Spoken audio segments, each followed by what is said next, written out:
سب سے پہلے آپ کو بتائیں کہ امریکی صدر ڈونلڈ ٹرمپ امریکہ میں پیش آنے والے فضائی حادثے سے متعلق پریس کانفرنس کر رہے ہیں، جس میں انہوں نے کہا ہے کہ کوئی زندہ نہیں بچا، فضائی حادثہ ایک المیہ ہے۔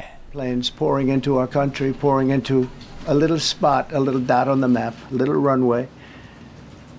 The initiative is part of the FAA's Diversity and Inclusion Hiring Plan. Think of that. The initiative is part of the FAA's Diversity and Inclusion Hiring Plan, which says diversity is integral to achieving FAA's mission of ensuring safe and efficient travel. I don't think so. I think it's just the opposite. The FAA website shows that the agency's guidance on diversity hiring were last updated on March 23rd of 22. They wanted to make it even more so. And then I came in, and I assume maybe this is the reason. The FAA, which is overseen by Secretary Pete Buttigieg, a real winner. That guy's a real winner. Do you know how badly everything's run since he's run this Department of Transportation?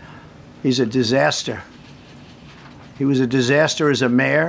He ran his city into the ground. Washington میں ہونے والے فضائی حادثے سے متعلق امریکی صدر Donald Trump گفتگو کر رہے ہیں۔ ابھی آپ کو بتائیں گے وزیر اعظم شہباز شریف نے تحریک انصاف کو ایک بار پھر مذاکرات کی پیشکش کرتے ہوئے پارلیمانی کمیٹی کے ذریعے تحقیقات کی راہ دکھائی ہے، اور ان کا کہنا تھا کہ پارلیمانی کمیٹی کے ذریعے 2024 کے ساتھ 2018 کے انتخابات کی بھی تحقیقات کی جائیں، اور 9 مئی 26 نومبر کے ساتھ 2014 کے دھرنے کا بھی احاطہ کیا جائے۔ وزیر اعظم کی پیشکش پر رد عمل میں بیرسٹر گور نے کہا کہ وزیر اعظم کی گفتگو غیر متعلقہ ہے، کسی ایسی آفر پر غور نہیں کیا جا سکتا۔ مسلم لیگ نون کے عرفان صدیقی نے کہا کہ تحریک انصاف کی مذاکرات کی ٹرین تو چھوٹ چکی، اب سے وزیر اعظم کی پیشکش کا فائدہ اٹھانا چاہیے، لیکن اپوزیشن لیڈر عمر ایوب کہتے ہیں کہ پی ٹی آئی اس پیشکش کو مکمل طور پر مسترد کرتی ہے۔ شہباز شریف صاحب نے کہا کہ میں صدق دل کے ساتھ تیار ہوں، ڈائلاگ آگے بڑھے، وہ آپ کو دوبارہ دعوت دے رہے ہیں۔ شہباز شریف کا یہ آفر ٹوٹلی ریجیکٹڈ، اور دوسری چیز شہباز شریف جو ابھی بات کر رہا تھا، لگتا ہے کہ اسکرپٹ اس کو ذرا ڈسپیچ رائڈر کے ذریعے لیٹ پہنچی، بہت دیر کر دی۔ کیا اس کا مطلب یہ لیا جائے کہ اب آپ ایک سیاسی اتحاد بنا کے حکومت کے خلاف ایک تحریک چلانے کی تیاری کر رہے ہیں؟ بالکل یہی بات ہے، ہم نے شروع بھی کیا تھا۔ تحریک تحفظ آئین پاکستان، ہمارے جگزئی صاحب جو کہ ہمارے پریزیڈنٹ ہیں تحریک تحفظ آئین پاکستان، ان کی سربراہی میں ہم لوگ انشاءاللہ تعالی یہی کرنے جا رہے ہیں، اور مختلف پارٹیوں کے ساتھ ہم لوگ بہت ایکٹیولی ہم لوگ یہ اس کو آگے لے کے جا رہے ہیں۔ اسلام آباد ہائی کورٹ بار نے پیکا ایکٹ ترامیم عدالت میں چیلنج کرنے کا فیصلہ کیا ہے۔ Pakistan federal union of journalist نے کل یوم سیاہ کا اعلان کر دیا۔ صدر P if you J Afzal but اور سیکرٹری ارشد انصاری نے مشترکہ بیان میں کہا کہ کل پریس کلبوں پر سیاہ پرچم لہرائے جائیں گے، صحافی بازوں پر سیاہ پٹیاں باندھیں گے۔ میڈیا تنظیموں کی جوائنٹ ایکشن کمیٹی میں شامل پی be a ایمنڈ، C P N ای اور اے پی این ایس نے کہا کہ کمیٹی میں شامل صحافتی تنظیمیں پی ایف یو جے کی ملکی احتجاج میں بھرپور شرکت کریں گی۔ پیکا قانون میں ترمیم کے خلاف کراچی پریس کلب میں مکالمے کا انعقاد کیا گیا۔ رپورٹ کر رہے ہیں وقاص عالم انگاریہ۔ کراچی پریس کلب میں defending truth and safeguarding freedom کے عنوان سے مکالمے کا انعقاد کیا گیا، جس کا موضوع پیکا ترمیم 2025 تھا۔ تقریب سے خطاب کرتے ہوئے شرکاء نے کہا کہ جب تک سب مل کر جدوجہد نہیں کریں گے، مسئلے کا حل نہیں نکل سکتا۔ آزادی اظہار پہ ایک چلنگ ایفیکٹ پورے معاشرے میں آ جاتا ہے کہ آپ کو پتا ہے کہ اگر میں نے کسی کی تنقید کر دی تو کوئی پتہ نہیں، یہ تو پھر بعد میں آپ عدالتوں میں ثابت کرتے رہیں گے کہ نہیں یہ جو تنقید تھی یہ اس اوفینس میں آتی تھی نہیں آتی تھی۔ سائبر کرائم ایجنسی آپ کو اریسٹ کر سکتی ہے۔ صدر کراچی پریس کلب فاضل جمیلی نے کہا کہ بل کو بہت عجلت میں پاس کیا گیا ہے۔ ہمیں ایک براڈ بیسڈ کنسلٹیشن کا عمل شروع کرنا چاہیے تمام جتنے بھی یہ سٹیک ہولڈرز ہیں ان کے ساتھ مل کے، تاکہ اس قانون سے ہمیں کسی طرح نجات مل سکے۔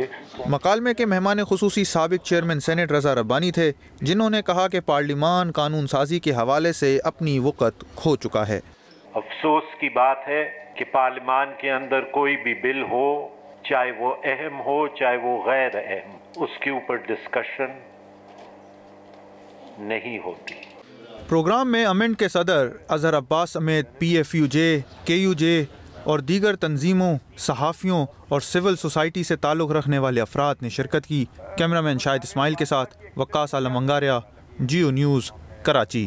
واشنگٹن میں مسافر طیارہ اور فوجی ہیلی کاپٹر فضا میں ٹکرا کر تباہ ہو گئے۔ طیارے میں سوار 64 اور ہیلی کاپٹر میں سوار 3 فوجی اہلکار ہلاک ہو گئے۔ حادثے والے رونلڈ ریگن ایئرپورٹ کی بیشتر فلائٹس منسوخ کر دی گئیں. وہاں اس وقت موجود ہیں وائس آف امریکہ کی نمائندہ فائزہ بخاری.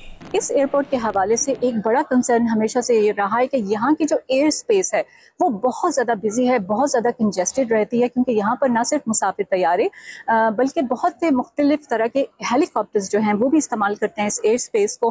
گو کہ ہیلی کاپٹرز کے لیے ایک خصوصی پروٹوکول یہاں پہ بنایا گیا ہے, یعنی کہ دریائے پوٹومک کے اوپر جب وہ فلائی کرتے ہیں کتنی ہائٹ پہ وہ فلائٹ کریں گے, نارتھ کی طرف جائیں گے تو کس طرح سے وہ جائیں گے, ساؤتھ کی طرف جائیں گے, تو یہ تمام پروٹوکول موجود ہیں اور اسے ہیلی کاپٹر کوریڈور کہا جاتا ہے. جس پرٹیکولر جگہ پر یہ حادثہ ہوا ہے پوٹومک دریا کے اوپر, وہاں اس جگہ کو بہت ایک ڈیفیکلٹ ایئر سپیس کہا جاتا ہے, کیونکہ وہاں پر آپ کو بہت سے لیئرز اور پروسیجرز کو فالو کرنا پڑتا ہے, بہت سے الیکٹرانک سیف گارڈز کو فالو کرنا پڑتا ہے. لیکن یہاں پہ معاملہ لینڈنگ کا نہیں تھا, یہاں پر معاملہ جو ہے مڈ ایئر کولیجن ہوئی ہے اور تحقیقات بھی جاری ہیں اور ریسکیو آپریشن بھی جاری ہے. کرم تنازع پر کل ایک اور گرینڈ جرگہ بلوا لیا گیا. بات کریں گے جیو نیوز پشاور کے بیورو چیف شکیل فرمان علی سے. شکیل, کن امور پر بات ہوگی جرگے میں؟ معاہدے پر عمل درآمد کا جائزہ لیا جائے گا, جبکہ اٹل پڑا چنار روڈ کھولنے کے حوالے سے بھی غور کیا جائے گا. اسلحہ جو جمع کرانے کا کہا گیا اس حوالے سے بھی بات ہوگی, جبکہ مزید بنکر گرانے کے حوالے سے بھی جرگے میں بات کی جائے گی. اسی طرح جو ہے بگن بازار میں ہونے والے نقصانات کے حوالے سے بھی گرینڈ جرگے کو آگاہ کیا جائے گا. جرگہ جو ہے اس کے معاہدے کے تحت دونوں فریقین جو ہیں شرط پسندوں کی جانب سے سربراہ JUIFA مولانا فضل الرحمان نے کہا ہے پیکا ایکٹ پر حکومت کو صحافیوں سے مشاورت کرنی چاہیے تھی. اس بات کے حق میں ہوں کہ ایک ایسا قانون کہ جس کا اثر ہمارے ملک کی صحافت پر براہ راست پڑتا ہے, ان میں ان کے تحفظات کو دیکھا جائے اور ان کی تجاویز کو زیر بحث لا جائے, ان سے مشاورت کی جائے.